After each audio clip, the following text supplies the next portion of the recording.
Hello, everyone. Welcome to I Pierce the Toast. I'm your co-host, Sean. I am Agent. No, I don't even like it like that. Hold on. You guys deserve the best. I am AJ. He is AJ. I like that. That's hot. That is, and now we're gonna be on ASMR TikTok. That's fantastic. So coming to you this week with our premiere episode. Premiere. Premiere. Premiere or premiere. Primer. Creamier. Primer? The primer episode. Yes, yes. It can. I think that actually works. Primer. Yeah, episode. it kind of does. We're going to talk our namesake. So the phrase "I pierced the toast" comes from a movie from the 1990s. AJ, what movie is that? That movie is called The Birdcage. And if you really do want to shorten the name of this to IPTT, I'm trying to get that going up and running. You can. We're trying to make it a thing. I'm trying to make it a thing like fetch. Like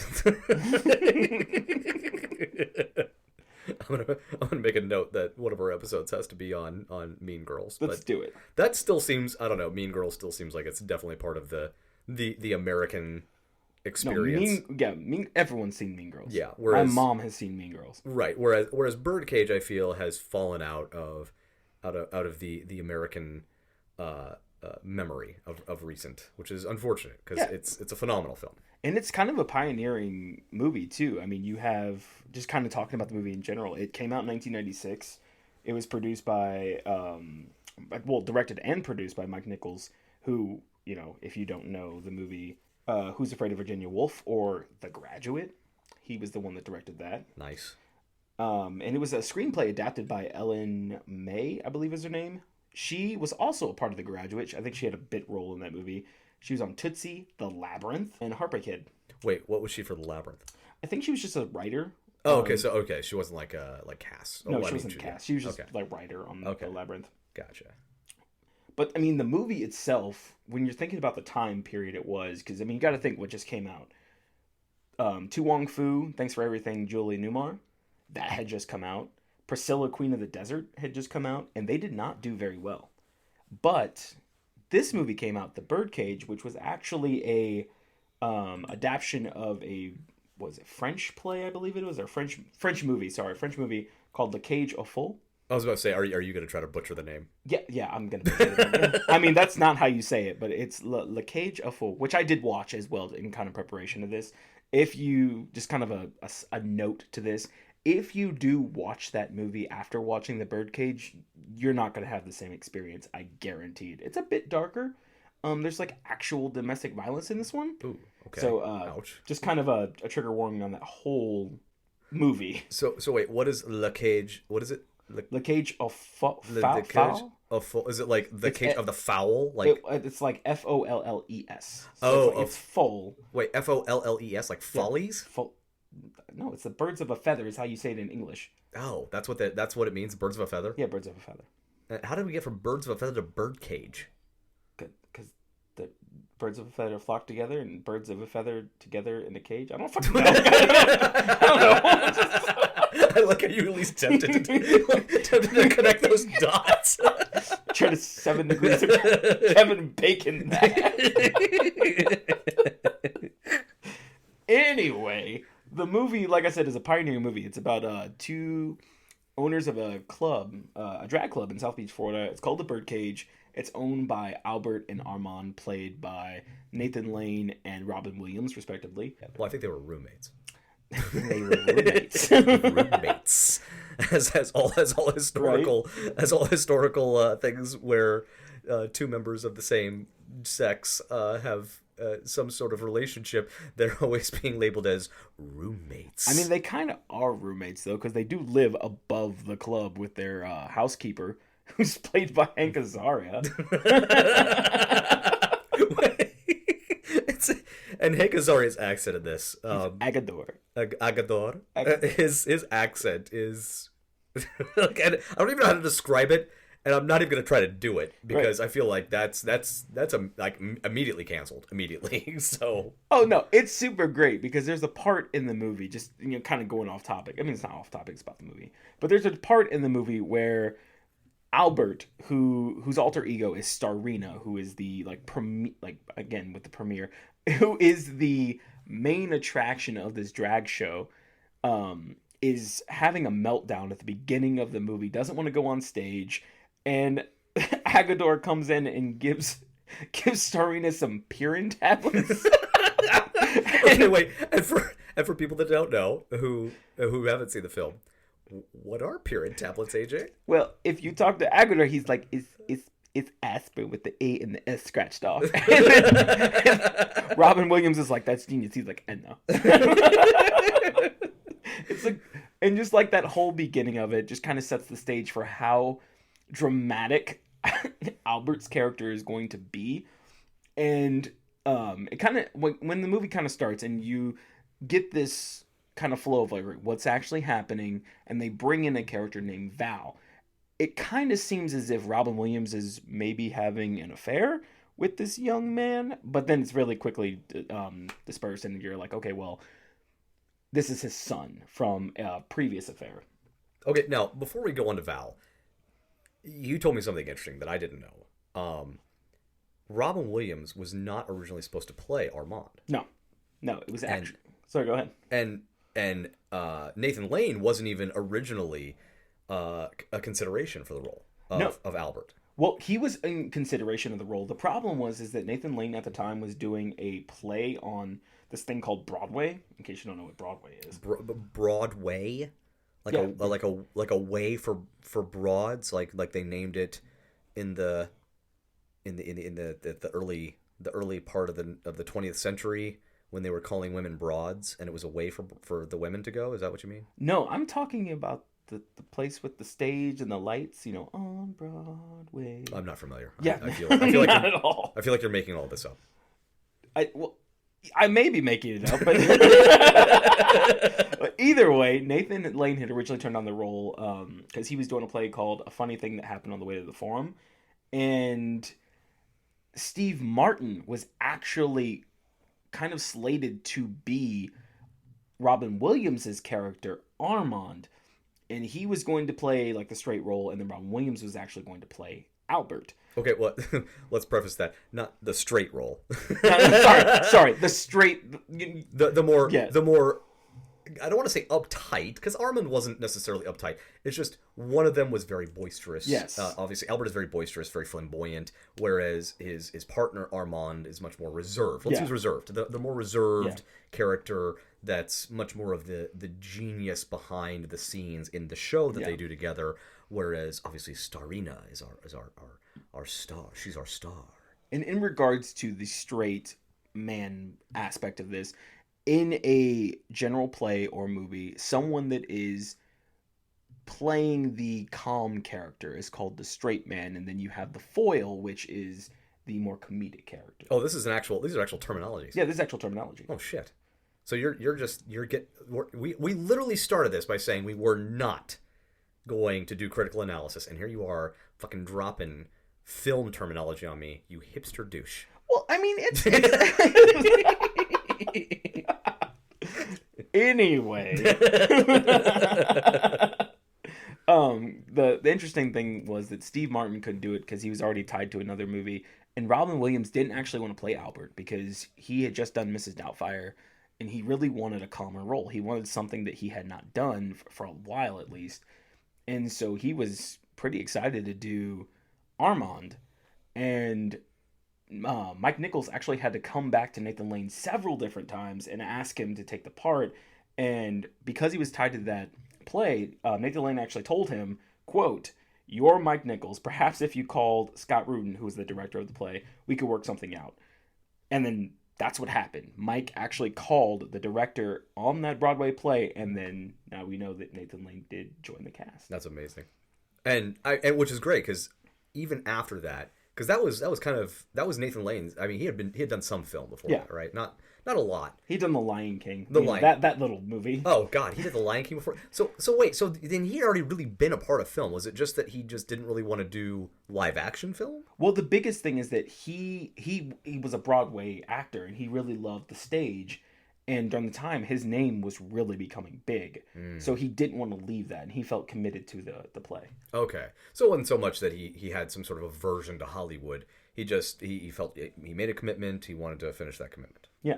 Gotcha. Okay. And which is really great about this whole thing is because Nathan Lane and Robin Williams both are known for their improvisation. So to see them on stage together, or I guess on the screen together, is amazing. Well, let's talk about that, because you were telling me that the improvisation, they didn't really get to do as much improvisation as obviously like Robin Williams has been allowed to kind of, he's been given like in some films he's just given like carte blanche to go nuts with his improvisation. Yeah. But my understanding is that the director in this case didn't really want them going crazy with improvisation.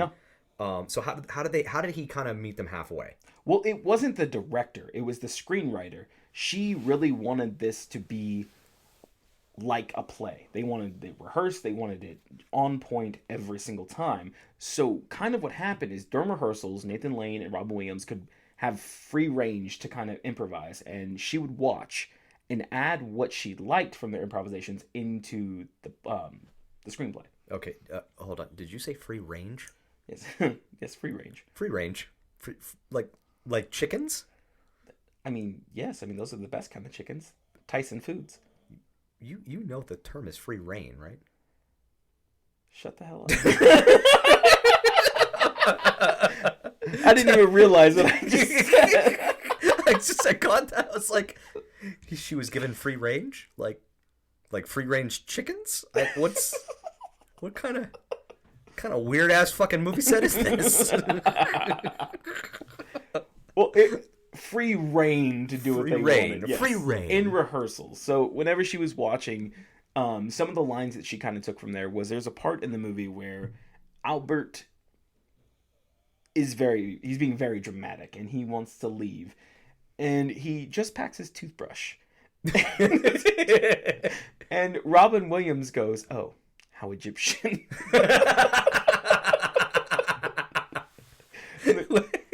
So wait, what was the other line? Because Albert's in a deli or something. He's going shopping because, right. as I mentioned, Val is Robin Williams' son, and together they have become the family for Val. And Albert is just over the moon that Val is back, and his little piglet is home, is what he says. So he's going around and he's shopping, doing all these things. And at one point he goes into like a bakery, and he's talking to the baker, and he's talking about getting a cake, and he says, "To my piglet," from his auntie, I believe is the exact phrase, or the exact quote in the movie. And then he sees chocolate schmecken. I don't know exactly what schmecken is, but he's like, okay, well, I'm going to get some of this schmecken. And he's like, oh, this is to die for. Then he's leaving. The line that got added was when he's like, I'm just going to have one more schmecken for the road. When the schmecken beckons. But of course, in his quintessential Nathan Lane way, when the schmecken beckons. It's so good. I'm looking up schmecken now because I have to know. I'm kind of interested to know what schmecken is. Oh, okay. This it's not a type of food. It's a sample. It's the word for sample. Schmecken literally translates into taste from German. So it's like have a taste, it's like literally it says have a taste. So it's a taste of chocolate. It's a taste of it's just a sample. It's a fancy German way to say sample. So you can't say when the sample bamples, because that doesn't really work. That's probably literally why they did that. They were like, we can't use sample. You can't rhyme sample with anything fun. And Nathan Lane's like, well, how about schmecken? How about schmecken? Now, okay, here's another interesting facet. Before we get into Val, because obviously that Val is what leads us into the plot of the film. Yeah. Because outside of that, it's just two men who put on a drag show. Yeah. But before we get into that, I think it's important to talk about Nathan Lane in this context, because yes, he was on Broadway, and he had done The Lion King, but I hopefully you can confirm this for me. Is it true he wasn't out at this point? No, he wasn't. This movie came out in 1996. He had been, I forget exactly when his first movie was, but he had a career for a while. He had been in the public eye for a while. But he didn't actually come out until 1999, 3 years after the movie came out. This was after Matthew Shepard. If you don't know who that was, there was a young man in the 90s that was gay that was killed because he was gay. And after that, he kind of felt like he owed it to himself. He owed it to everyone else to come out because he didn't want to hide anymore. And what's not funny, but a kind of thing, an interaction that happened between him and his mother was that his mother said to him once he had come out to his mom, she said, she's like, I'd rather you were dead. And he was like, I knew you'd understand, which is very Nathan Lane. Very Nathan Lane. So it's very interesting to me that he played, and I mean, in the movie, you can definitely tell Albert's role is very flamboyant. It's very interesting to me that he chose to play a very flamboyant role in this and had not come out yet. That was just very interesting to me. And I think it's worth noting as well that at this time, so obviously in more recent years, we've kind of seen this push for not just visibility of certain groups in cinema, but that those roles are played by members of those groups. Yes. Because, as you noted, at the time, Nathan Lane was not out of the closet. Now, there may have been speculation, or there may have been people who made certain assumptions, but as far as confirmation goes, Nathan Lane was, quote-unquote, a straight man. Yes. As was Robin Williams. He was a straight man. And these are two straight men playing gay men in the cinema. And in the 1996, that was not necessarily a problem. No. At least not generally speaking. There obviously may have been people who thought, well, these really should have been played by gay men. But for the most part, it wasn't a national conversation yet to say these should have been played by gay men. So it's just interesting to me that eventually, while the roles were initially played by two men that were assumed to be straight, and that wasn't a problem, eventually we get somewhat of that representation because we find out that Nathan Lane comes out and announces he is in fact gay. So in fact, the role was filled by a member of that community. Exactly. So that's just, I don't know. I think that's just kind of an interesting, historical look back for how that all transpired in the end. Because obviously, if you were watching it in 1996, you would have been watching what you believe to be two straight men. And then 3 years later, you would have found out that the Birdcage was actually at least partially represented by a member of the community. Well, I mean, looking back at a movie I had previously mentioned, To Wong Foo has Wesley Snipes, Patrick Swayze, and John Leguizamo all playing drag queens that are traveling to go to this not convention. It's like a competition that they're going to, and they end up in like a backwoods town. All of them are straight. And it's just very interesting how that movie did not do that well compared to this. In that film, though, are they gay characters? I Yes. can't remember. They're not just drag queens. They are in fact gay characters. Because obviously somebody can be a drag queen and be straight. Yeah, because John Leguizamo's character has kind of a relationship going on with one of the young men in the town. Right. Yeah. So coming back to it, full fold. So now we know, kind of a little bit more about Nathan Lane's past. Obviously, Robin Williams is there, and we'll probably get into him a little bit. But our driving forward in the Birdcage is Val. Yeah. So Val's come home. Albert's super excited. What is Val here to tell us? Val, who is actually played by Dan Futterman. Honestly, I don't recognize him from a lot of his different roles, but he is a pretty strong actor. From what I read about Dan Fetterman, most of his roles have been very serious roles. Like I think this was somewhat of a departure from his usual cinematic offerings. Well, I know that one of the movies he was in, Capote, which was further down the line. Yeah, that was a big. That's another one we should probably cover as well later down the line. Here we go. A Mighty Heart, Enough, American Rust. I see one credit of something that looks like it might have been a comedy called Shooting Fish, but shortly after that he was in Judging Amy. I mean, he seems to be mostly more of a serious dramatic actor, which I think does come across in the film, which I think actually worked well. I think it helped. It's honestly, I feel like in 1996 what they were going for was we need a character that is so not Robin Williams and Nathan Lane. We've got Robin Williams and Nathan Lane. We've got, our two very bigger than life characters. We need to show what that looks like next to, you know, some run-of-the-mill normie. Exactly. Because that's really what he was in the film. He's just this guy. like literally, you just this bland, you know, flavorless guy, and it's like, oh, there that guy is, and it's like, okay, juxtaposing him against Williams and Lane, it's like, all right, now I'm kind of understanding why this character is here. Well, it's kind of like, you know, your parents are pepper and, I don't know, cayenne pepper. Just very spicy characters. One's not as spicy as the other, but then for some reason their baby is salt. Like, I don't really get how that works. But I'm gonna issue an apology to Dan Futterman for comparing you to bland salt. Salt isn't bland. You use it. That's like the only seasoning you use on your chicken. Well, yeah, but I mean, I'm about as bland and seasonless as it comes. I mean, that's kind of true. that's my whole shtick. So Fetterman, Val's home. Futterman, yeah, Futterman, not Fetterman. Futterman. So Futterman's Val is home. Nathan Lane's character, Albert. Dear God, He's very excited. He's very excited.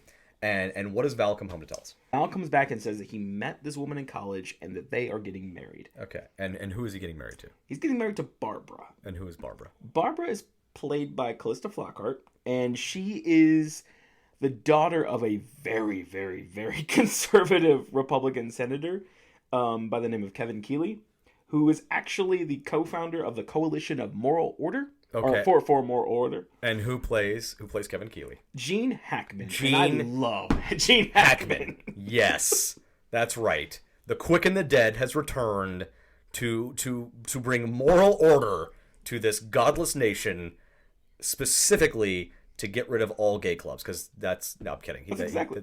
He doesn't. I don't think that's even ever mentioned. No, it has nothing to. Nothing to do. He doesn't. I don't think he really says anything about gay people at all in the movie.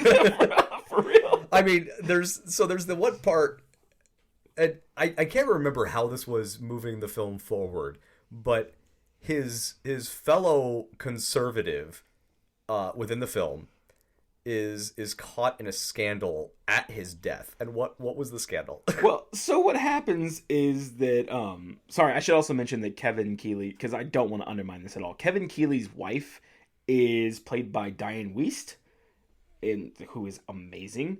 And her name is Louise. So when you hear me say Louise and you hear me say Kevin and Barbara, you know who they are.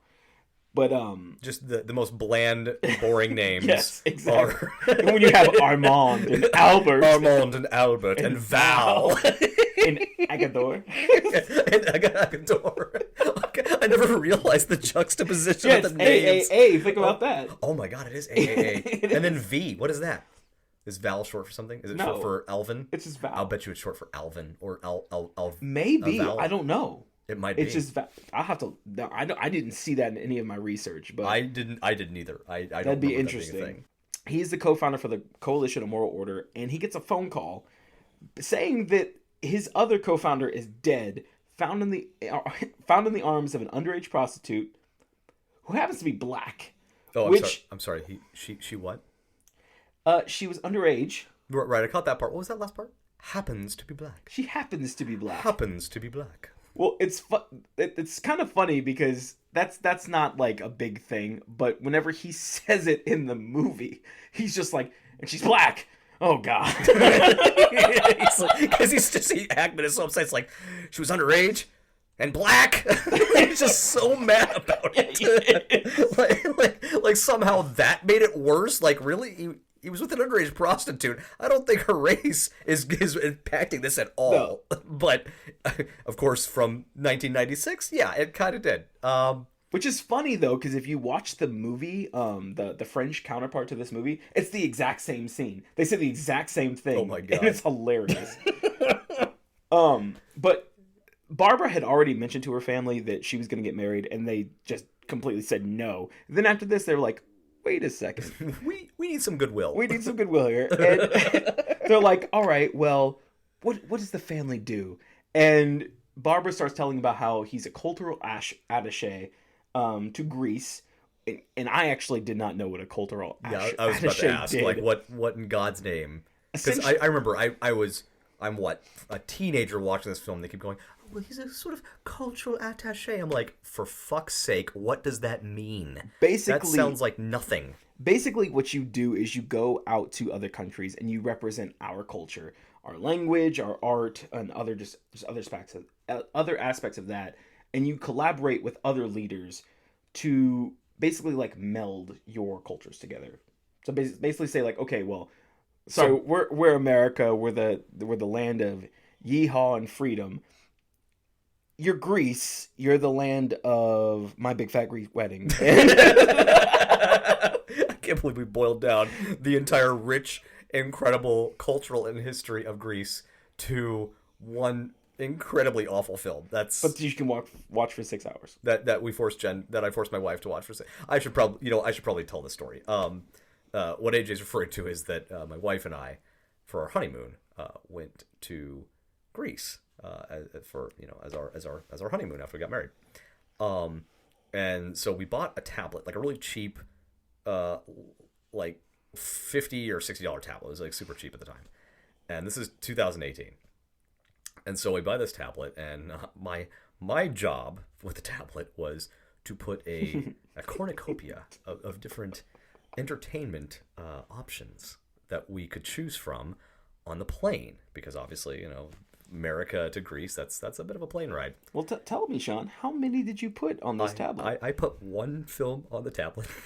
I put my big fat wedding, and I forced my poor new wife to watch this film 6 times, 3 times there and 3 times back. You could not be the cultural attaché. I cannot be a cultural attaché. Like, So wait, okay, back to this cultural attaché freaking scam. What? You just go over there and you're like, hey, here's American stuff. Tell me about Greek stuff. Kinda.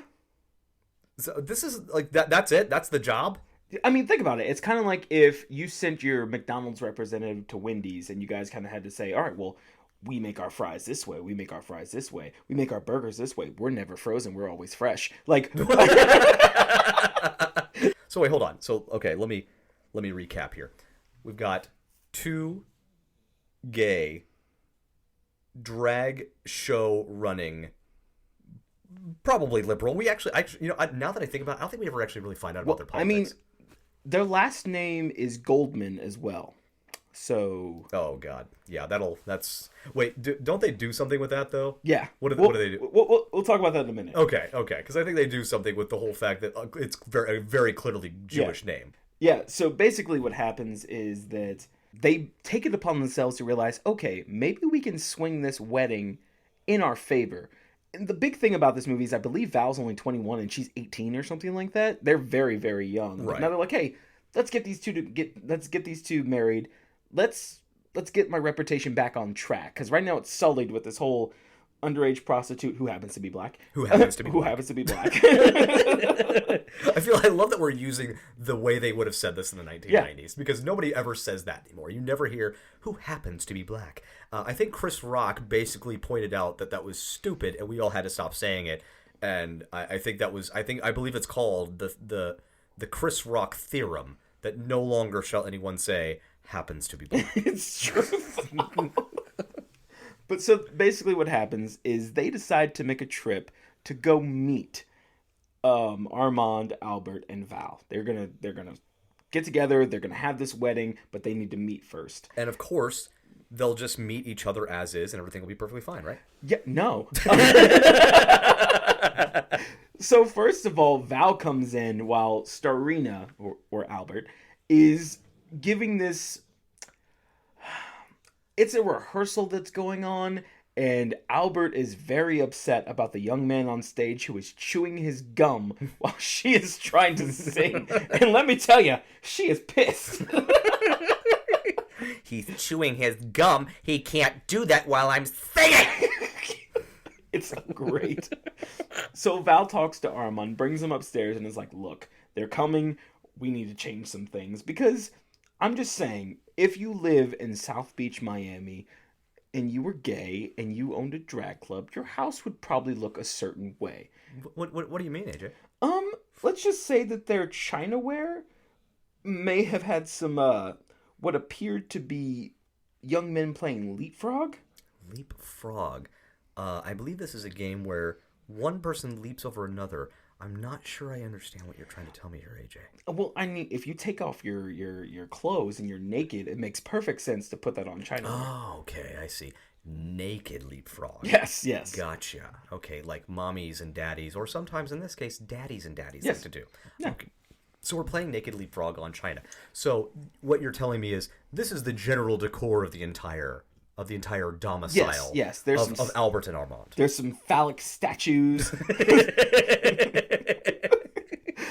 And it's phallic statues. I mean, it's true. And so Val basically tells them, look, you need to straighten this up. And I mean that. You need to straighten this up. And so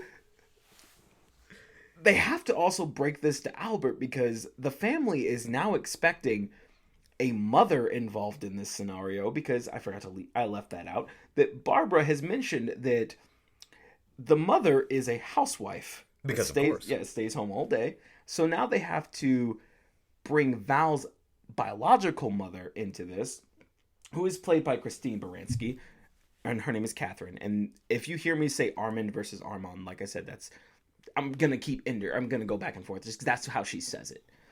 And she says it like almond. Yeah, she's Makes like no sense. almond. It's like literally you take the R, make it an L, and she's literally saying almond. The best thing about this whole thing is that if you don't know who Christine Baranski is, the first time I remember seeing her was in Chicago. She was the journalist that was working in the courtroom when she was talking to like Richard Garrick's Okay, character. all right. And she was like, "Tell us, Roxy, Who who's Fred K. Slay?"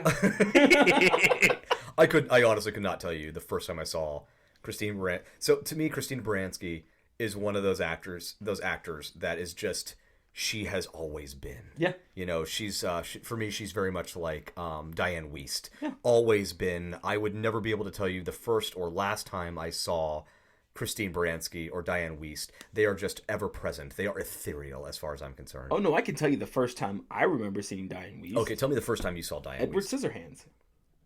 I don't even know if that was my first Diane Wiest introduction. Really? I mean, that was a good Diane Wiest introduction. Don't be wrong, but I don't know. I couldn't tell you if that was my first Diane Wiest introduction. That was my first one, but I mean, I'm younger than you, so. Well, yeah, but I mean, and of course she's been acting for a long time. Yeah. But I could not tell you if it was that film or a previous film, or heck, it might have even been a film I saw later and then saw Edward Scissorhands after the first film I saw. I don't know. Like I said, they're just Christine Baranski, Diane Wiest, ever present in our lives. They are just always there to bring us cinematic value. Well, I mean, now Christine Baranski also is going to bring us more cinematic value during this time of the year because it is Christmas time and she's in The Grinch. So that's true. That she does. Yeah, she does appear in The Grinch. Yeah.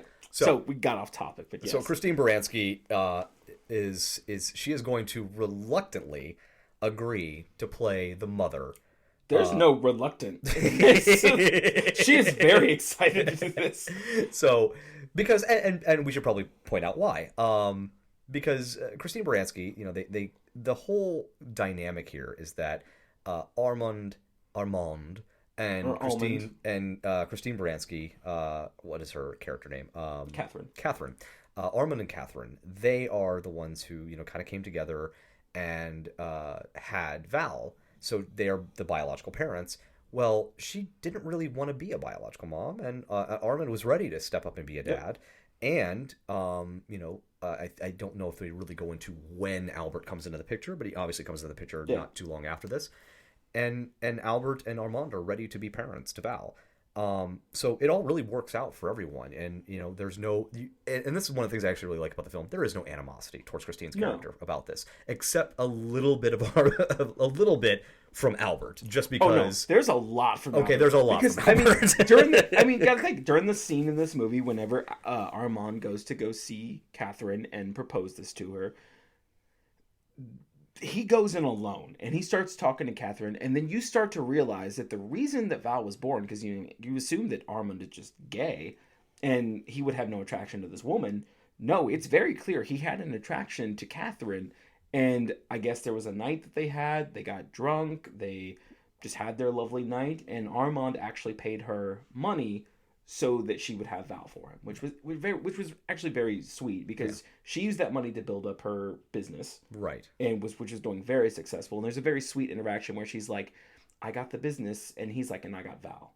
So, But we should point out that the animosity has nothing to do with the arrangement. No, it has it's nothing really to just, do with that. It's really a jealousy. That's where the animosity comes in. Is that because- Albert is jealous because he's always felt like he has been Val's mother. Yeah. Whereas Christine, in the 1990s, we weren't as I want to say we probably weren't as fluid with our familial ties at that point, where it was that this really great thing we've seen, the surge that we've seen recently of, hey, choose your own family, create your own family. There wasn't a lot of that, so there was some animosity from Albert's character towards Christine because she was the biological mom. Exactly. And he always felt like he was stepping into the role of Val's mother, and there was always a little bit of, I say, insecurity on his part of, am I really his mom? Am I really filling this role well? So that's where the animosity. It has nothing to do with the arrangement. Everybody just seems to be perfectly fine with this arrangement, and I love that. I love this about the film, that we don't create this artificial drama of, oh, the arrangement. No, Val didn't have a problem with it. He held no animosity towards Christine's character. Armand had no animosity towards her not wanting to, be a part of this coupling and the raising of Val. It was perfectly just, I'm going to have the baby for you guys. Here you guys go. I'm going to then, do my business and do what I want to do. You guys are going to be a family, which is what you want to do, and everybody is perfectly fine with this arrangement. And another reason that kind of goes back into why there's some animosity between Albert and Catherine is that he does walk in on Armand and Catherine performing some song and dance number, and they are embracing, and he's very distraught about this. But, and I feel like Albert, just stepping into the film for a moment, I feel like Albert really misconstrued the situation. It's just, how can you not just feel liquid sex in the room when Robin Williams is around? I'm sorry, that's the way it is. And his chesticles were good, very great. He had those beautiful hairy tits. Yeah. I mean, come on.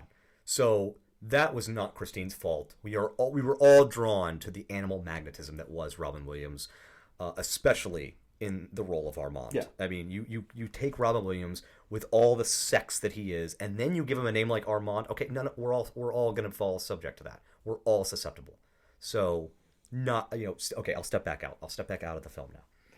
But going into that, there's a moment where it looks like Val and Armand might be on the rocks there. And so basically what they decide is that Albert, and he's going to be still part of this, but what he wants to do is he's going to come in as the straight uncle. Oh God! And I actually think I'm so glad we're getting to this part. Well, I think this had actually happened before they went to go see Catherine. That they were like, "Hey, he's just going to play the uncle," and this is before they had actually decided they were going to bring the mom into it. They're like, "Okay, well, we can just make Albert straight." And so Albert goes out with Robin. Albert goes out with Armand to try to butch it up, as they say. And so there's a scene where Armand is trying to keep him away from the house, and he fakes breaking his ankle. And then they go upstairs, and Albert's just like, ah! We've been robbed, because the house is now bleak. They've taken out pretty much everything. Because everything was incredibly flamboyant. And what's even funnier about that is that the people that were helping them were all just members of the drag club, and someone goes out and just buys a giant cross. Val has to keep telling them, don't add, just subtract. And so then Albert freaks out. They go down, they go to like their restaurant, they're talking. And Albert has this moment where he's freaking out. And this is where the namesake of our podcast comes from, is that Armand is trying to help him butch it up. And he's like, all right, first, we're going to put some mustard on the toast. And so he's trying to put mustard on the toast, but he's like doing it very daintily. And Armand's like, don't blob it. He smacks his hand. And because men smear. Men smear. Smear. And then he starts like smearing the mustard on the toast, and then he punctures the toast. He's like, oh, I pierced the toast. And he's like, but that's okay. You can always get more toast. And that's just where the namesake of this podcast comes from, because I think, to me, that is just a great, just a motto in general, is that you could pierce the toast and just get more toast. You can always get more toast. So if this first episode is just complete and utter garbage, we can always make more episodes. We can always make more episodes. We can make more toast. We can always make more toast. So are we going to be able to butch up Albert? I mean, they try. But is it going to happen? Or are we going to be able to see it happen? No, of course not. There's a moment where it kind of looks like it's going to happen. There's a scene where he's trying to walk like a very straight man, but he ends up walking like John Wayne. But not even really John Wayne. It's just... I believe the exact quote from William's character was, Nathan Lane tries to walk into this very awkward, like, weird shuffling motion, and Lane says, "How was that?" And he goes, "Terrible" or something. And Williams goes, "No, it's fine. I just had no idea John Wayne walked like that." Exactly. So this is not going to be a successful endeavor to try to turn Nathan Lane's character into the epitome of masculinity. It's not going to happen. Well, the person that's trying to do it is Robin Williams, and there's a scene where they're going back and forth. They're trying to talk as if a straight man would, and they're trying to basically just like make conversation. And there's a point where Armand says to him, "Well, how about them Dolphins?" And or no, I think he said something about the game, but it was like, "How about the Dolphins?" And Nathan Lane starts going off, and he's like, "What did you think about that game? There were like 3 points to this, and blah blah blah." He's like, "I don't know how I feel, betrayed." And he's like, "Was that too much?" Betrayed, bewildered. Wrong response. And then Armand's just like, "I don't know. I'm not sure." How about them Dolphins?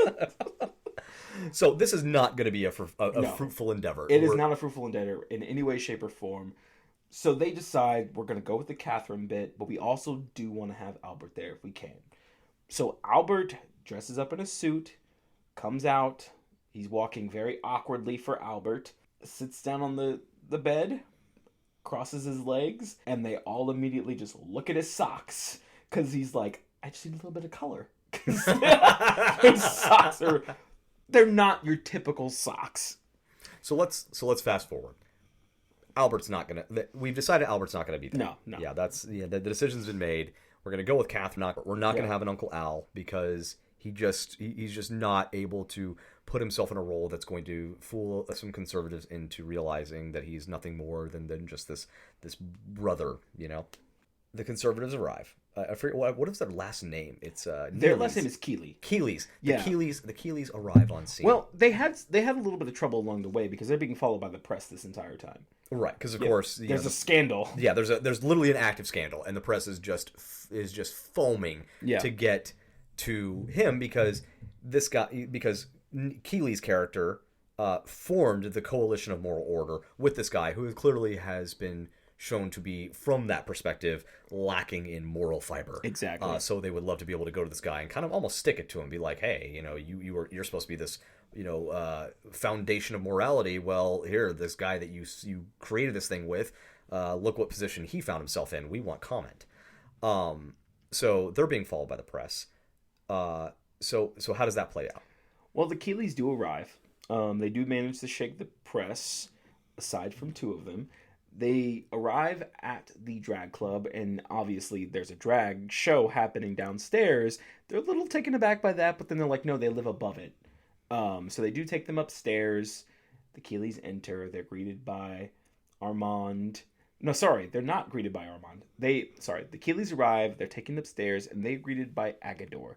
Agador, who during this whole movie, has basically been shirtless, dancing to Gloria Estefan, like you just living his best life, is now wearing like traditional butler attire aside from shoes. Because he doesn't wear shoes. Because I will fall down. Oh no, he is wearing shoes in this part. Oh, that's right. He's trying to. Yeah, he's trying to wear shoes. Failing miserably, Yes, which is yes. great. It's He like does. you wouldn't think this film needs slapstick or physical comedy, but Hank Azaria brings it. He really does. He's trying to walk around in their shoes, and he's just eating ass every time he tries. It's great. Every time he's boom right on the floor. And Agador is expected to have cooked the meal, escorted everyone in, and everything like that. So he escorts the Keeleys in. Armand and Val are talking to them, and they're kind of just going back and forth about their lives and everything like that. And they're like, so your last name is Coldman, right? Because Val has also told them that their last name was Coldman with a C. Armand. But why not Goldman, AJ? What's wrong with Goldman? Well, I mean, during this time, if you were a part of the scene that Senator Keeley was from. Like you call it a scene. The scene that Senator Keeley was from, being Jewish did not give you any points if you were marrying into this. So they changed the last name to Coldman. Armand did not know this. And basically is like, oh yeah, it's Coldman. And he has to hide his, I think he has a Star of David that he also has to hide as well. So they're going about, and they start wondering where the mom is, because I was just about to ask, where's Catherine? Where's Catherine gone? They promise Catherine, and they do a little flash scene, and they see that Catherine is actually stuck in traffic, like bumper to bumper traffic in Miami. So she's not going to be there anytime soon. And lo and behold, a mother does show up. I thought you said Catherine wasn't going to make it. Catherine does not make it. So who's the mother? Albert, who is, like I said before, a fantastic drag queen, has donned herself up and is now presenting herself as Mrs. Goldman. And there's a moment where it goes back and forth between the Keeleys and Albert, and he's like, oh, I forget where I am. You know, it's either Coldman here or Goldman or Coldiliman. he's like, I really don't know where we are unless we hear our name. Now, of course, Gene Hackman's character, Senator Neely, of course, is immediately put off. Keeley, excuse me. I keep wanting to call him Neely. So, of course, Senator Keeley is immediately put off by this, of course, right? Absolutely not. Senator Keeley loves Albert's character, loves her. Just thinks that she's down home. She's got some amazing values. Just everything about Mrs. Coldman is just up his alley. Wait, it's not even Coldman, is it? Is it Coleman? Like Coleman? No, I think it's Coldman. Is it Coldman or is it Coleman? Well, I think they say Coleman at first part. Then he says Coldman.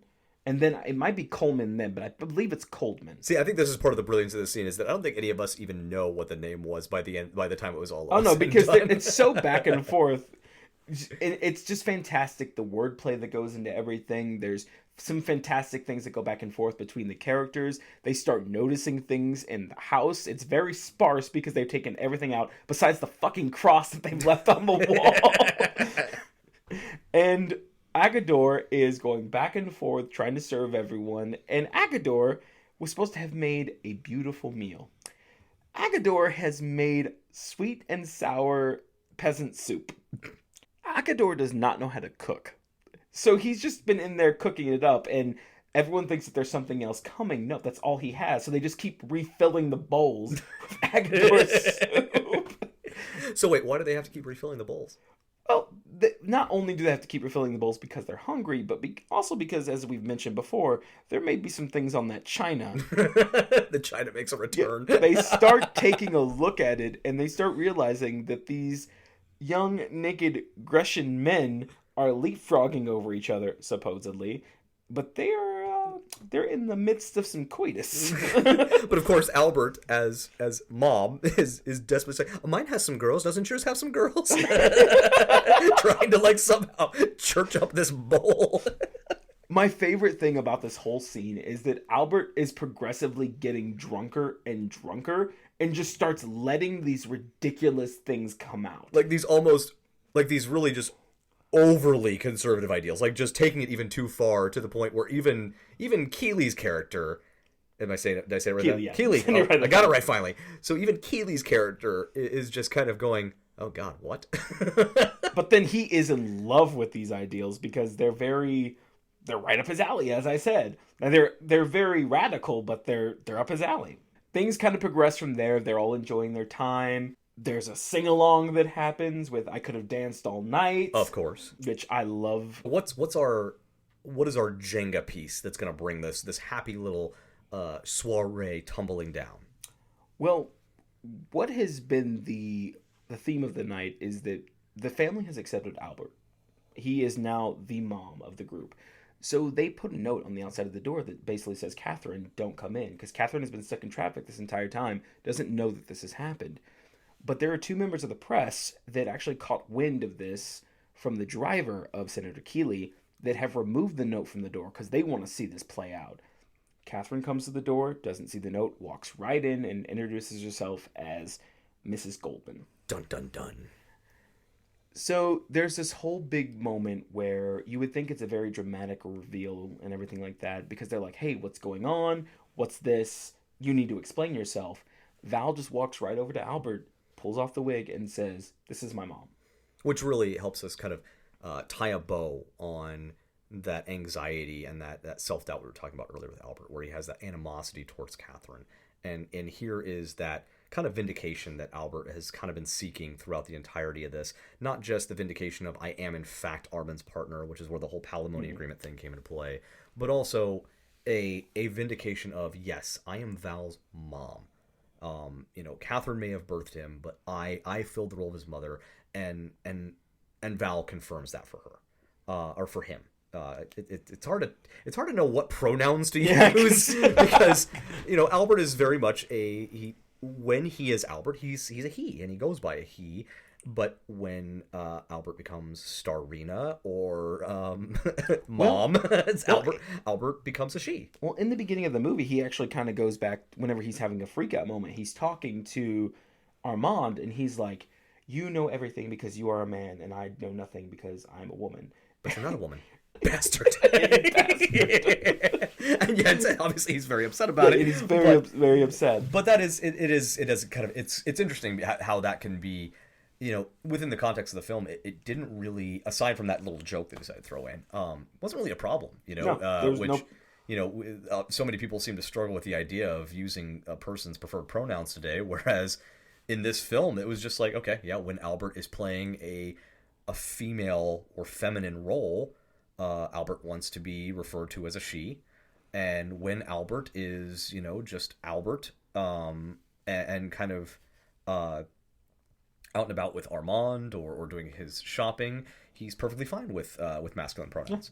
So it's just interesting how he seems to kind of just he's almost fluid in that. Like, I feel like there's a term for the fluidity here. Well, I mean, when you think about this, I have a lot of drag queen friends as well, and they will say she, he, doesn't really matter. As long as you refer to them as she when they are in drag. Outside of drag, she is perfectly fine too. Oh, interesting. Yeah. I think that might just be, I don't think that that's unique to the drag community, but that is just something I've heard a lot. Interesting. So Catherine comes in, the big reveal. Val gives our much needed vindication to Albert. Albert is, given the moniker of mom directly from Val, giving Albert that much needed validation that the character's been seeking throughout the film. So of course, now that all of this has been resolved, the Keeleys are just going to walk right out the front door, and the press is just going to be completely understanding about the situation. No, not at all. Not how that's going to play out. Not at all.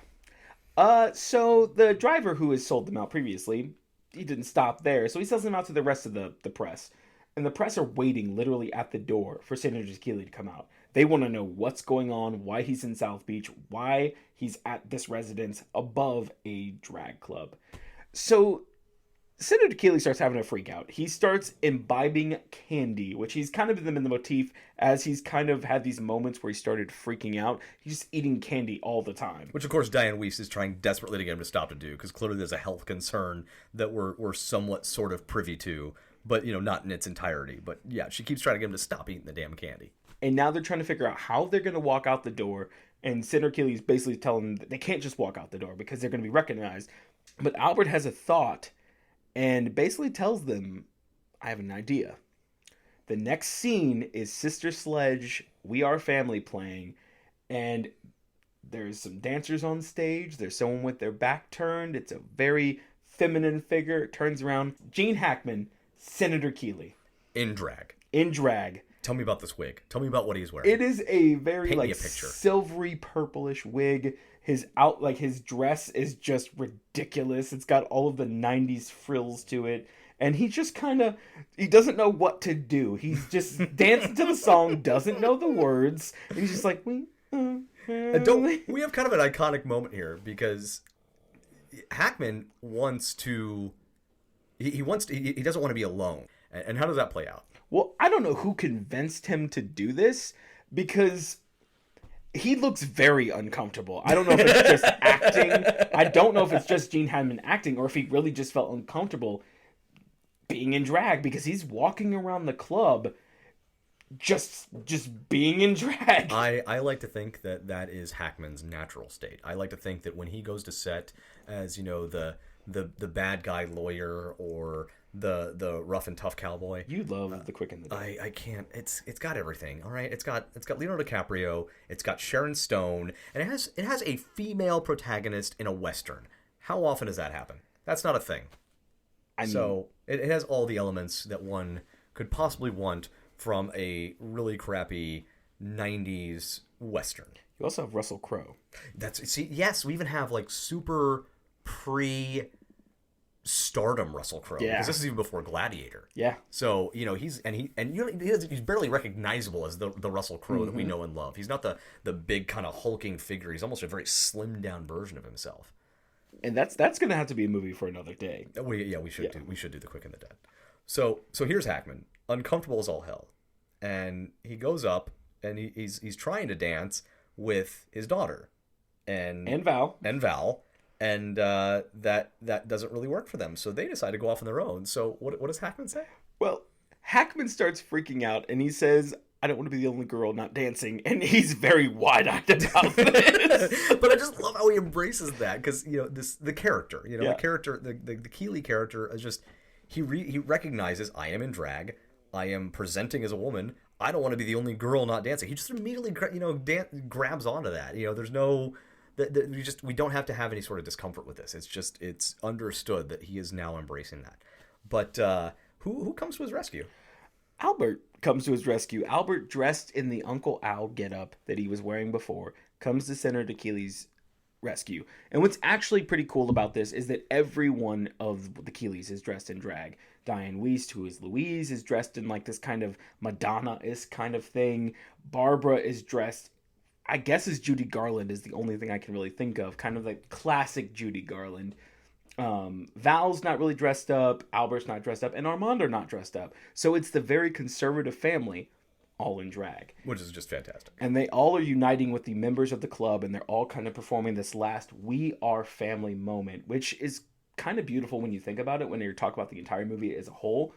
They've kind of had this moment in the dinner scene where they got together. They were a family for a minute. Then something happens. It drops the ball in Senator Keeley. He's like, no, I'm conservative. I can't do this. Starts to walk away.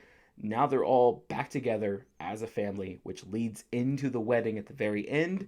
And you can see the two sides of just a long row of drag queens and a long row of very conservative people.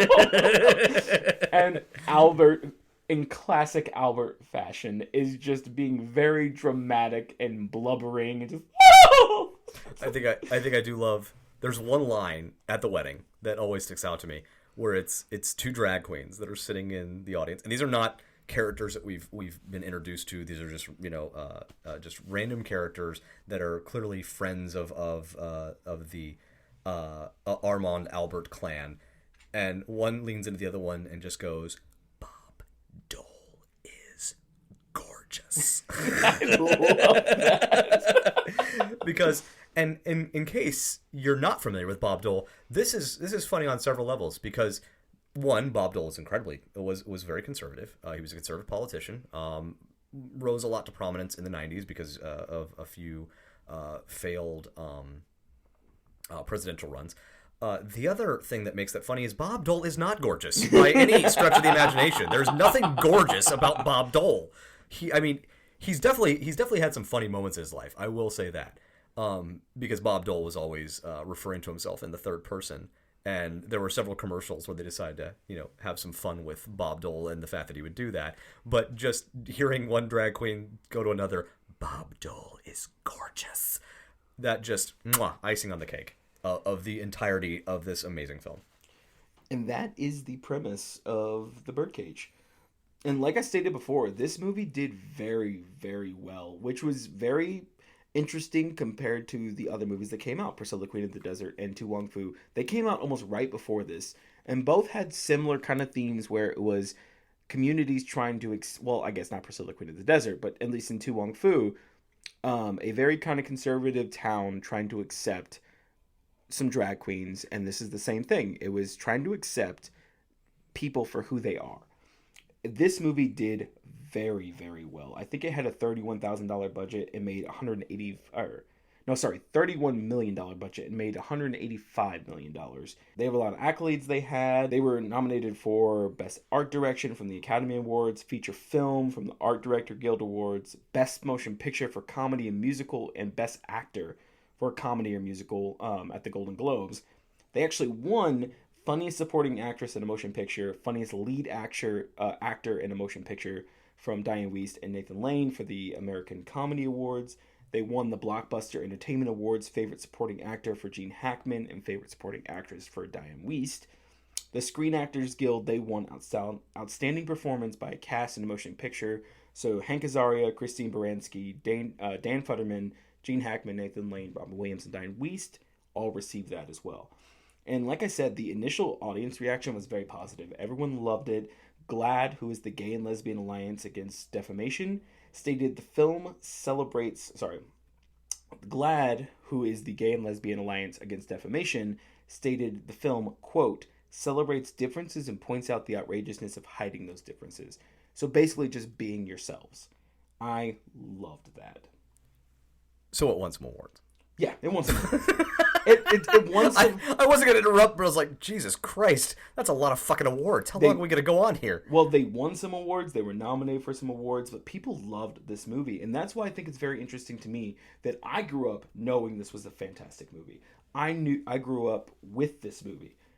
I've talked to a lot of people. I think I've talked to 6 in the past 2 months that have never heard of this movie. And that is bizarre to me. If you'd like to watch The Birdcage, it's currently available on Spectrum, Paramount Plus, and Showtime with a subscription. Or if you want to rent or buy it, you can get it from Redbox, Prime Video, Vudu, and Apple TV. And didn't you also say it was currently available on one other streaming platform? Tubi. On Tubi. Okay. Tubi. Whenever I watched it with my girlfriend, and we watched it on Tubi for free, along with La Cage aux Folles, which is the original version of this movie.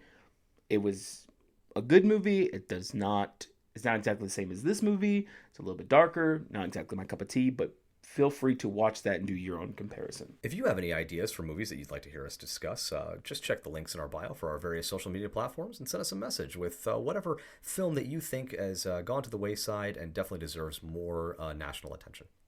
I'm AJ. I'm Sean. And this has been IPTT, or I Pierce the Toast.